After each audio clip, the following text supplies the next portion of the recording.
How do we choose the people we fall in love with? In the modern world, under the ideology of romanticism, you're meant above all to trust your feelings. Love is a mutual ecstasy at finding a beautiful person inside and out with a rare capacity to make us happy. The romantic attitude sounds warm and kind.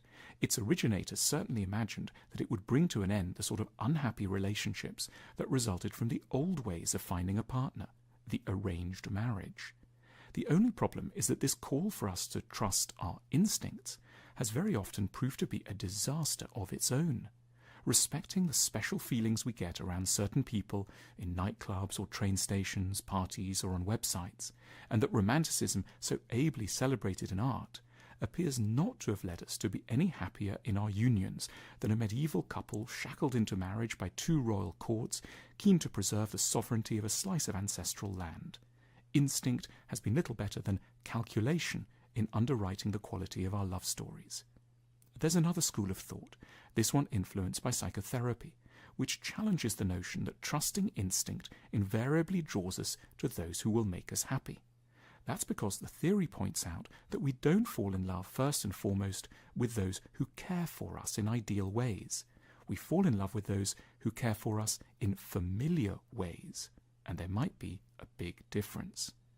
Adult love is modelled on a template of love created in childhood and is likely to be entwined with a range of problematic attractions that militate in key ways against our chances of growth and happiness as adults. We may believe we're seeking happiness in love, but what we're really after is familiarity. We're looking to recreate within our adult relationships the very feelings we knew so well in childhood, and which were rarely limited to just tenderness and care. The love many of us will have tasted early on was confused with other, perhaps more destructive dynamics. Feelings of wanting to help an adult who was out of control, or of being deprived of a parent's warmth, or scared of his or her anger, or of not feeling secure enough to communicate our trickier wishes.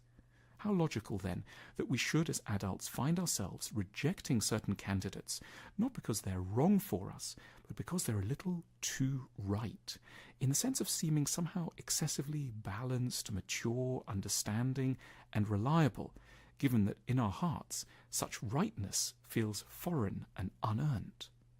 To choose our partners wisely, we need to tease out how certain compulsions to suffering may be playing themselves out in our feelings of attraction. A useful starting place is to ask ourselves, perhaps in the company of a large sheet of paper, a pen, and a free afternoon, what sort of people in the abstract put us off, and what kinds excite us? To try to trace back qualities to the people who first loved us in childhood, and to ask ourselves how much our impulses really are aligned with things that might make us happy. We could stand to discover, for example, that slightly distant and sadistic people do always seem more interesting to us than the so-called nice ones. That should make us stop and think. Our honestly described reactions are legacies. They are revealing underlying assumptions we've acquired about what love for us can feel like. We may start to get a clearer picture that our vision of what we're looking for in another person might not be an especially good guide to our personal happiness. Examining our emotional histories, we learn that we can't just be attracted to anyone. We're limited in the types we have because of certain things that happened to us in our past. Even if we can't always radically shift these patterns, it's useful to know that we're carrying a ball and chain.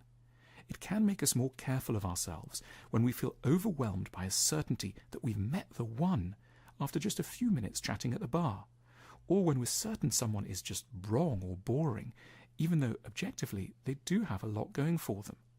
Ultimately, we stand to be liberated to love different people to our initial types when we find that the qualities we like and the ones we very much fear can be found in different constellations from those we encountered in the people who first taught us about affection long ago in a childhood we should strive to understand and in many ways free ourselves from.